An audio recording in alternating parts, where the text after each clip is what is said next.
Hello boys and girls, my name is Norma Borrett. Welcome to another Story Bridge. I have a question for you. Do you have a friend like this? Hello. This is a bear and his name is Gary. This is not my bear actually, this is my friend's bear, and this bear is actually 55 years old. Say hello to Gary. You can see that Gary's been through quite a lot of trials, perhaps. You see, look, he has a little tear right here on his arm, and there's a fluff poking through. And I also learned something else about Gary recently. Let me show you. Gary did not always look like this. If I just lay him there for a minute. Here's his picture taken many, many years ago. And you can see in this picture, he has a pointed nose right here. And a few lines here. But unfortunately, he had a little bit of a run-in with a playful puppy. And so, Bob had to fix some of the lines right here that the puppy left. And so look how beautiful he looks right now. Okay, so perhaps you do have a friend who is a bear, and I'm sure that your bear friend has lots of adventures too. And so this brings me to today's story, because today's story is about a bear named Henry. And this bear is actually based on the adventures of a real person named Henry David Thoreau, who lived in the 1800s in the United States of America, in the state of Massachusetts. And he wrote many interesting stories and reflections on life, and he's still very, very famous because he said some wise sayings and taught some very important lessons. Well, in this story, Henry hikes to Fitchburg. We will be looking at one of the questions that he considers. Now, these books, the Henry books, were written by Donald B. Johnson. And you can find this book and many others like it at your local bookstore or at your local library. And I would encourage you, boys and girls, to get this book out if you can and to read the entire story. It's very easy to read. In fact, it's a picture book, and Donald B. Johnson drew all the pictures as well. So if you're young or if you're old, you can enjoy this book. Now, in this story, Henry decides to go on a journey.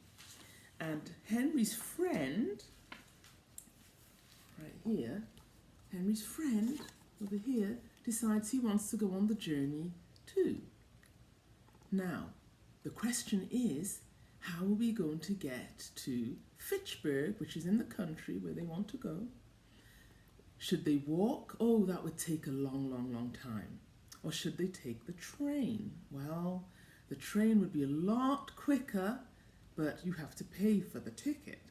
And so in this story, Henry decides that he will walk to Fitchburg. And Henry's friend decides that he will take the train. And now, boys and girls, this story is written at a time when people did not have cars. And so they didn't have too many options for how to travel from one place to another. And so Henry sets off walking to Fitchburg, which is about 25 miles away from where he is right now. And Henry's friend decides, well, I need to get the train, which means I need to get a job. And so this is how the story goes. Who will get to Fitchburg first? That is the question. Well, Henry says goodbye to his friend. You see, they're waving goodbye to each other, and they're going to go on their separate adventures. And both adventures will take them somehow to Fitchburg. And so as the story goes on, we see that Henry and his friend have quite different experiences.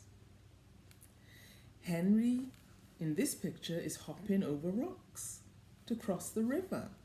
Henry's friend has found a job, and in this job he is carrying the wood for Mrs. Alcott's kitchen, and he gets paid 10 cents for that. 10 cents is a lot of money in those days. And as we go through the story, we see their experiences. We have Henry's friend sweeping out the post office. Meanwhile, Henry is carving a walking stick. You see him in this picture. He has a squirrel peeking over his shoulder right there. Henry's friend looks very tired, doesn't he? Sweeping in that post office. And then we see Henry's friend is pulling weeds, and he gets paid for that. 15 cents. Meanwhile, we see Henry skipping through a field of flowers right here, and he's made a beautiful little album of his pressed flowers. He's on his way to Fitchburg. And then, Henry's friend gets another job. He's painting the fence of the courthouse.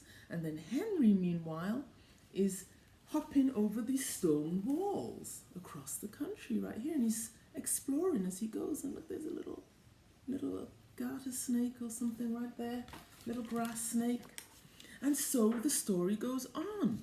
Henry's friend finds a job moving furniture, 15 cents. Meanwhile, Henry has climbed the tree, and Fitchburg is out there in the distance, 18 miles to go. Henry's friend is carrying water into the field for the cows. And where is Henry? Oh, look, Henry is crossing the river. He's had to make a raft, and he's paddling up the river right here. Okay, what else is happening? Well, Henry's friend has found a job cleaning out the chicken coop, 10 cents for that. And Henry, meanwhile, has found a bird's nest in the tall grass as he's crossing a swamp. There's 3 eggs in that bird's nest. Okay, what else?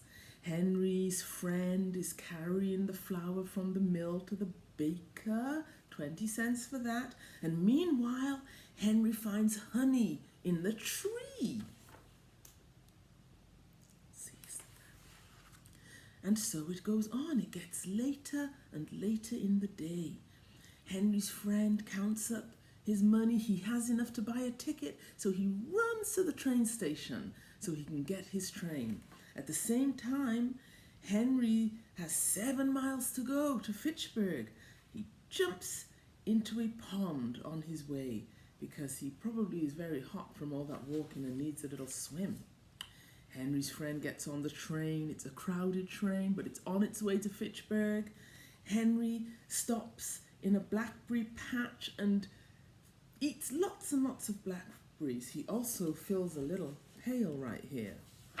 And then, as the sun sets, Henry's friend gets off the train at Fitchburg and runs to the meeting place. And Henry cuts across a field, and finally, as Henry arrives at Fitchburg, his friend is already there. "I beat you," he says. "Oh, I stopped to pick some blackberries," says Henry, as he hands his friend a bucket of delicious blackberries. What a great story. I wonder what the lesson is, boys and girls. Henry's friend got there by train, but he missed out on a lot of experiences.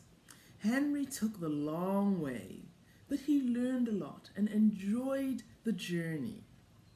Boys and girls, this reminds me of a verse in my Bible, and it is found in the book of Psalms, chapter 16 and verse 11, and this is what it says. It says, "You, God, will show me the way of life, granting me joy, the joy of your presence and the pleasures of living with you forever." God shows us the way through life. And as we go through life, boys and girls, it might be hard, it might be long, it might be tough, but at the same time, God is giving us lots of lessons. He's showing us wonderful things to discover. We enjoy the beauty of His nature. He is restoring us with His pleasures. And this is something that God is going to do forever and ever, even when we are in His presence in heaven. But we know, boys and girls, that that is a journey that begins right now because we are in relationship with Jesus. And He is with us on this journey. So don't worry if the journey is long. And even if it is difficult, there are many joys in the long journey. We don't have anything against working or taking trains and getting there quickly, but the lesson in this story, boys and girls, is that there is a blessing to taking the long road because we get to learn so much. Thank you for listening to this story, boys and girls, and I hope to see you next time for another Story Bridge. Goodbye. See you soon.